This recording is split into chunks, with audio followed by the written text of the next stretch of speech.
Fotopointi ajaveeb on CP Plus messil Yokohama linnas, Jaapani maal ja me oleme Sony väljapaneku juures ning minu käes on Sony uus zoom-objektiiv, võiks öelda super zoom-objektiiv 24–240 mm ehk siis 10-kordse zoomiga objektiiv.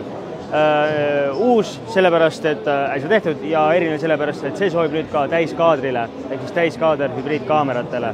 Käes hoides on tegelikult jällegist nagu omane juba nendele objektiividele korralik tükk, eks ole, sihuke mõnus, konkreetne zoom on hea pehme käiguga ja mis mulle meeldib on see, et ma saan ühe liigutusega kogu zoomi vahemiku ära katta, et ma ei pea vahepeal kätt tõstma, kuigi see tegemist on ju 10-kordse zoomiga objektiiviga siiski. Kaamerale lähemal on loomulikult teravustamise rõngas, nii zoomi rõngas kui teravustamise rõngas on, zoomi rõngas on gummeeritud, aga teravustamise rõngas on selline plastikuline natukene. Muid nuppe ja asju siin peal ei olegi.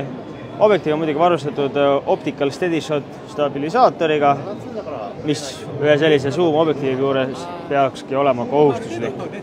See on siis Sony 24–240 10-kordse zoomiga objektiiv, mõeldud Sony täiskaadrisensoriga hübriidkaameratele.